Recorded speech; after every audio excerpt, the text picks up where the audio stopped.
విశాఖలో 89 అడుగుల భారీ గణనాథుడు కొలువై భక్తులకి దర్శనమిస్తున్నారు. ప్రతి ఏటా మాదిరిగానే విశాఖలోని గాజువాకలో భారీ గణనాథులు కొలువై ఉత్సవాలకి సిద్ధమయ్యారు. గాజువాకలో కొలువైన భారీ గణపతి మండపం నుండి మరింత సమాచారం మా విశాఖ ప్రతినిధి జార్జ్ అందిస్తారు. నగరంలో గణనాథుని ఉత్సవాలు అంగరంగ వైభవంగా కొనసాగుతున్నాయి. ఏపీలోనే అత్యంత ఎత్తైన గణనాథుడు విశాఖలో కొలువు తీరాడు. మనం చూసుకున్నట్లయితే 89 అడుగుల విగ్రహాన్ని ఇక్కడ గాజువాకలో ప్రతిష్ఠించడం జరిగింది. పర్యావరణ పరిరక్షణకు పెద్దపీట వేస్తూ అన్ని వాటర్ పెయింటింగ్స్ అలాగే మట్టితో తయారు చేసిన 89 అడుగుల విగ్రహానికి ఇక్కడ పూజలు అనేవి నిర్వహించడం జరిగింది. అయితే దీనికి సంబంధించి మనతో మాట్లాడేందుకు కేఎన్ఆర్ ఉన్నారు. వారిని అడిగి మరిన్ని తెలుసుకుంటే సార్, ఎట్లా అనిపిస్తుంది ఈరోజు వినాయక చవితి పండుగ జరుపుకుంటున్నారు? పర్యావరణానికి పెద్దపీట వేస్తూ ఈ విగ్రహాన్ని ఏర్పాటు చేశారు, ఎట్లా ఉంది? ముందుగా అందరికీ వినాయక చవితి శుభాకాంక్షలు అండి. మరి ఆంధ్రప్రదేశ్ రాష్ట్రంలో గాజువాక వినాయకుడి ఒక ప్రత్యేకత ఉంది. ప్రతి వినాయక చవితి రోజు కూడా ఇక్కడ భారీ గణనాథుని ఏర్పాటు చేసి భక్తులందరికీ కూడా మరి దర్శనార్థం ఇక్కడ ఉచితంగా అన్ని ఏర్పాట్లు చేయడం జరుగుతుంది. అందులో భాగంగా ఈసారి ఎస్వి ఎంటర్టైన్మెంట్స్ గణేష్ గారి ఆధ్వర్యంలో మహా ఉచ్చిష్ట గణపతి 89 అడుగులు వెడల్పు 30 అడుగులు పైగా ఉంది. అదేవిధంగా ఈ సంవత్సరం మరో ప్రత్యేకత ఉంది.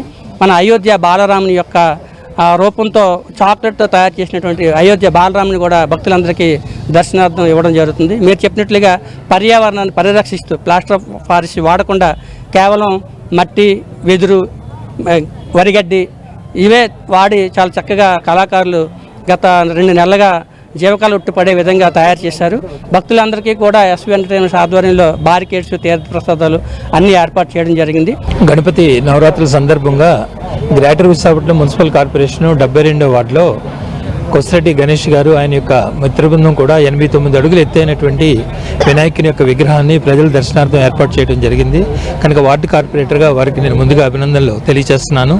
రెండోది ఏంటంటే, హైదరాబాద్లో ఖైరతాబాద్లో వినాయకుడే అతిపెద్ద విగ్రహం అనుకున్నట్లయితే గత అనేక సంవత్సరాల నుంచి కూడా కొసిరెడ్డి గణేష్ గారు వారి యొక్క మిత్రబృందం ఏంటంటే లంకా గ్రౌండ్లో పెద్ద వినాయకుడిని పెట్టి 21 రోజులు ఏంటంటే ప్రజల దర్శనార్థం ఉండటం జరిగింది. కనుక ఈసారి ఏంటంటే గాజువాక సండ్రాన్పాలెంలో వారు ఇది ఏర్పాటు చేశారు. కనుక గ్రేటర్ విశాఖలో ఉన్నటువంటి ప్రజానీకం భక్తులందరూ కూడా ఏంటంటే ఈ విగ్రహాన్ని దర్శించుకోవాల్సిందిగా వార్డు కార్పొరేటర్గా నేను విజ్ఞప్తి చేసుకుంటున్నాను. వినాయకుడి విగ్రహం అంటేనే చాలామంది కూడా ఖైరతాబాద్ విగ్రహం అని అనుకుంటారు. కానీ ప్రతి ఏడాది కూడా గాజువాకలో భారీ విగ్రహాన్ని అనేది ఏర్పాటు చేసి భక్తులకు అందుబాటులో ఉంచుతూ ఉన్నారు. భక్తులు ఎప్పటి నుంచి అలౌ చేస్తారు, ఎట్లా? ఒక 8 సంవత్సరాల కిందటి వరకు కూడా వినాయక చవితి అంటే పెద్ద భారీ వినాయకుడు అంటే ఖైరతాబాద్ వినాయకుడిగా నామకరణం చెందింది.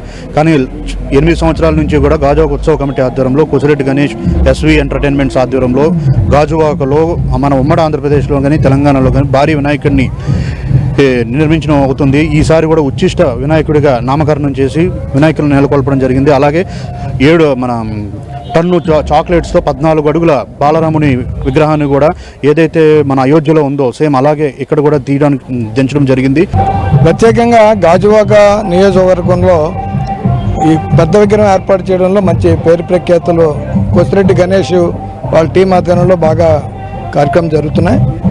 ఇప్పుడు కూడా శ్రీనగర్లో ఏర్పాటు చేసిన విగ్రహానికి భక్తులు అధిక సంఖ్యలో పాల్గొని కార్యక్రమం అంతా దేవుని దర్శించుకుంటారని చెప్పి కోరుకుంటున్నాం. భక్తులకు ఎన్ని రోజుల పాటు పూజలు? స్వామివారికి ఈ రోజు ఉదయం 11:20 నిమిషాలకి తొలి పూజ అందుకున్నారండి. ఈ నెల 29వ తారీఖు సాయంత్రం 4 గంటలకి కృష్ణా గోదావరి జలాలతో పాలు పంచామృతాలు స్వామివారికి అభిషేకం చేసిన అనంతరం ఫైర్ ఇంజిన్ సాయంతో స్వామివారికి ఇక్కడ నిమజ్జనం చేయడం జరుగుతుందండి. మనం ఖైరతాబాద్ వినాయకుని విగ్రహంతో పాటు ఏపీలోనే అత్యంత విగ్రహంగా ఇక్కడ విశాఖ గాజువాకలో కొలువు తీరడంతో కాకుండా మరొక ప్రత్యేకత ఉంది.